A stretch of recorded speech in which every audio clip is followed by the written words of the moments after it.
নাম ধরে বলি, নাহিদ ভাই, আসিফ ভাই, হাসনাত ভাই, সার্জিস ভাই, যারা যারা আছেন, পিঠের চামড়া থাকবে না। যদি মনে করেন যে এই সরকার চলে যাবে আর বিএনপি আওয়ামী লীগ, বিএনপি বা জামাত ইসলাম আপনাদেরকে কোলে তুলে নিয়ে নাচবে, প্রশ্নে আসে না। আর আওয়ামী লীগ তো কত ভয়ঙ্কর হইতে হবে সেটা আপনাদেরকে বোঝানোর দরকার নাই, আপনারা জানেন। এই যে ছাত্রদের, এই ছাত্রদের ভবিষ্যৎটা আসলে কি, তারা কি চায়? তারা যদি মনে করে যে আমাদের হাতে হাজার হাজার লক্ষ লক্ষ কোটি কোটি টাকা আসবে, আমরা এই কোটি কোটি টাকা দিয়ে তারপরে রাজনৈতিক দল গঠন করবো, এরকম দু একজনের কাছে শুনেছি।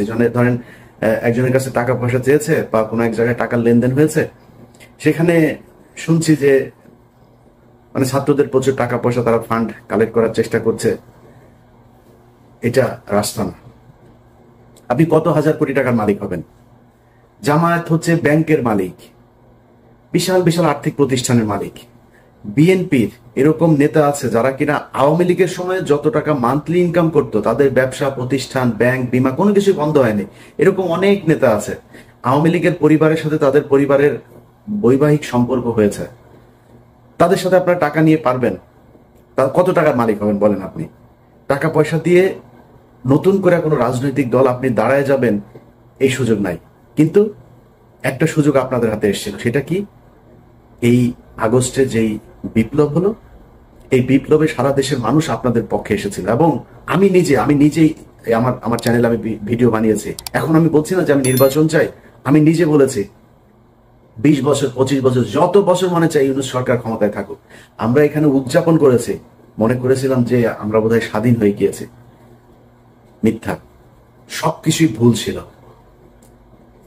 এই স্বাধীনতার ঠিক আগের যে সময়টা ছিল, সেই সময় আপনাদের সাথে বাংলাদেশের মানুষ যেইভাবে এসেছিল, আপনারা তাদেরকে রাখতে পারেন নাই। কেন পারেন নাই? কয়েকটা, মানে খুব বড় করে 2-3টা জিনিস বলি। দেখেন পরিবর্তনটা হয়েছে কোথায় আমাকে বলেন।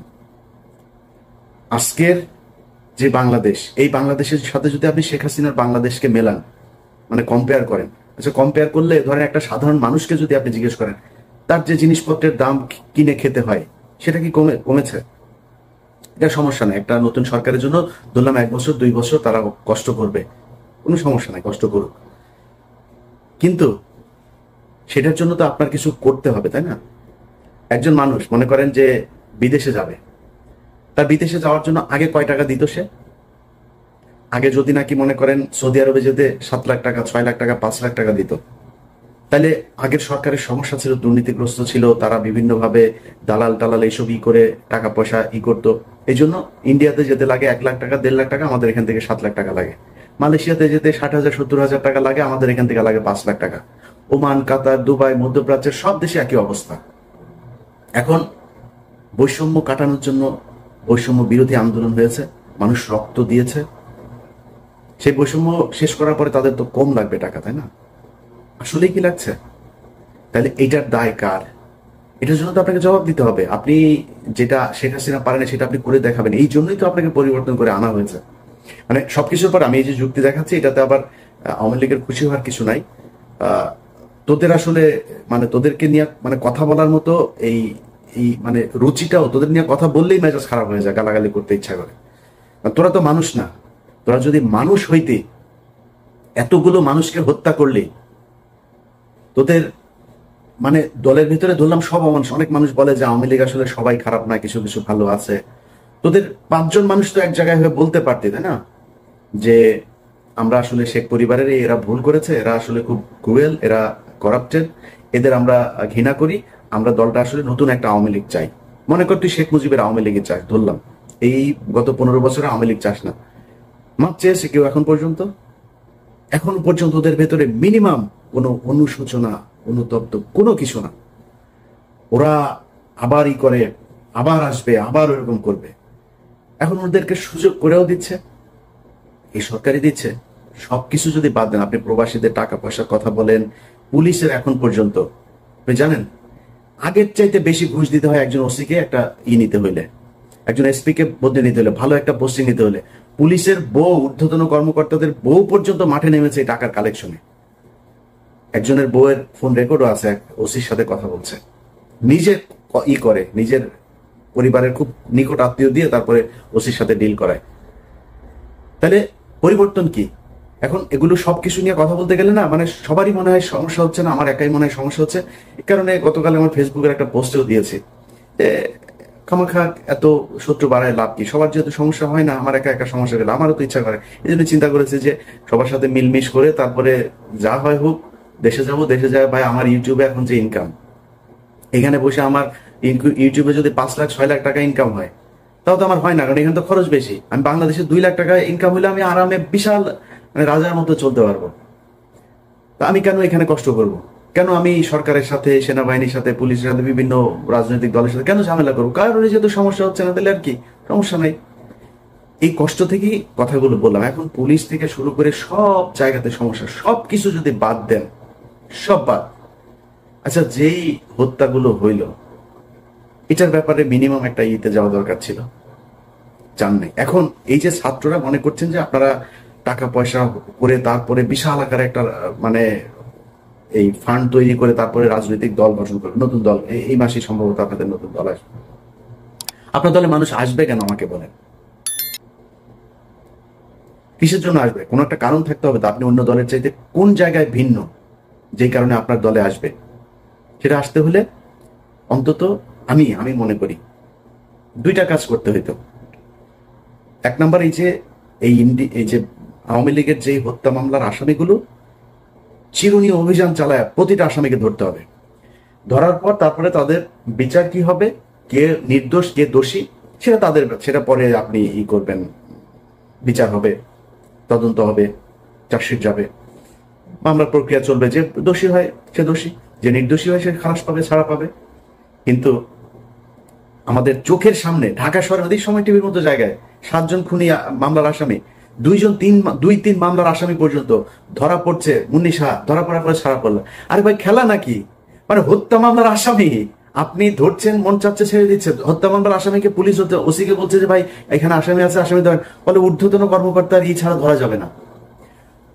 এই যে সিটিডিসি, আপনার এই যে সিটিডিসিতে আসাদুজ্জামান, তারপরে আসাদুজ্জামানের সাথে ওর এক স্টেনও ছিল নজরুল, হ্যাঁ, সে কয়েকদিন আমার নিয়ে ফেসবুকে পোস্ট করেছে। পুলিশের একজন এসআই সে আমার নিয়ে ফেসবুকে পোস্ট করে, মানে চ্যালেঞ্জ করে তারা ধরতে পারবে না। শুনছি আর আবার এই বিভিন্ন তদবির করে এরা চাকরিতেও ঢুকছে। ডিবি, তারপরে গোলাম রাব্বানির ভাই পর্যন্ত এখনো পুলিশে চাকরি করে। কাকে নিয়ে আপনি যুদ্ধ করবেন বলেন? কালকে যদি শেখ হাসিনা বলে যে আমি দেশে ঘুরে যাব, আওয়ামী লীগের লোকজনের যদি, আওয়ামী লোক তো কারোর তো আপনি ধরেন নাই, কয়টা ধরেছেন আপনি? সব তো এলাকাতে আছে। যদি বলে ধরে যাব, আওয়ামী লীগ এখন বিএনপির পেছনে, জামাতের পেছনে যায় যোগ দিচ্ছে। আপনার কি মনে হয় ওরা বিএনপি করে ফেলেছে, জামাতের আদর্শ নিয়ে নিয়েছে? ওরা তো আওয়ামী লীগই। ওরা যখন দেখবে আপনার পেছনে পেছনে রাজনীতি করা লাগে, যখন দেখবে হাসিনা ঢুকেছে দেশে, ওরা হাসিনার পেছনে রাজনীতি করবে, ওরা ওদের ঝাঁপায় পড়বে আবার ফের। আর এটার জন্য যদি নাকি মনে করেন ঠেকানোর জন্য প্রশাসন, সচিবালয়, কোন জায়গায় আপনি নিয়ন্ত্রণ নিয়েছেন আমাকে বলেন? কথা বললে অনেকে কষ্ট পাবেন, জামাত কষ্ট পাবে, বিএনপি কষ্ট পাবে। আমি কোনো রাজনৈতিক দলকে বলতে চাই না, কিন্তু সারা দেশে চাঁদাবাজি চলছে, সারা দেশে চলছে একদম। আমাদের তো মনে করেছেন যে আমি হয়তো আওয়ামী লীগের সময় আওয়ামী লীগের বিরুদ্ধে কথা বলেছি, বিএনপি জামাত যখন ক্ষমতায় আসবে তখন আমি তাদের পক্ষে কথা বলবো। এটা আমি পারবো না, আমি তো চুপ থাকবো, কিন্তু পারবো না আপনার পক্ষে মিথ্যা কথা বলতে। সারা দেশে চাঁদাবাজি হচ্ছে, ব্যাপক চাঁদাবাজি হচ্ছে। এখন এই যে চাঁদাবাজি করছেন, কোত্থেকে করছেন আপনি চাঁদাবাজি? হাটে ঘাটে, ওই বাস স্ট্যান্ড, ওই গরুর বাজার, ওই হাওর বাওর, এই যে সব লিস্ট যেগুলো নিয়ে আপনারা দখলে নিয়েছেন। দখলে নিয়ে কি করছেন? ওইখানে চাঁদাবাজি। গ্রামে এই দিন শুনলাম একজনের মুরগি বিক্রি করতে এসছে, সেই মুরগির থেকে, মানে অনেক মুরগি আর কি, ফার্মের মুরগি, এক মুরগি থেকে সেখানে চাঁদা নেওয়া হচ্ছে। তো এই যে চাঁদা নিচ্ছেন, নিয়ে কি করছেন? একদম প্রান্তিক লেভেলের যে মানুষ আছে তাদের কাছে আপনি চাঁদাবাজ হিসেবে উপস্থাপিত হচ্ছেন। কিন্তু একটু চিন্তা করে দেখেন তো, প্রশাসনের, সচিবালয়ের, কোর্টের কোন জায়গায় 2-4টা জায়গা বাদে কোন জায়গাটায় আপনার জামাত বা বিএনপির লোক আছে? আমার দেখান 2-4টা জায়গার মধ্যে যে একটা ধাক্কা যদি শেখ হাসিনা দেয়, আওয়ামী লীগ দেয়, আপনি যে প্রশাসনের এই দিক থেকে যে সমর্থন পাবেন সে সুযোগটা আছে আপনার? নাই। তো কি নিয়ে আপনি যুদ্ধ করবেন? অতএব ছাত্রদের আমি মনে করি, সেদিন আমার সাথে যাদের কথা হচ্ছে তাদেরকে আমি একই কথা বলেছি। তারা বলছে যে আমরা আসলে অনেক কিছু চাইলেও পারছি না। তো আপনারা যদি পারছেন না, এটা কি মানুষ জানে যেই হোক, মানে ছাত্রদের ভেতরে আমি কারো নাম ধরছি না, যেই আমার সাথে যারই কথা হোক, যেই লেভেলেরই হোক, এ বলছে আমরা পারছি না। আপনারা পারছেন না এটা তো মানুষ জানে না।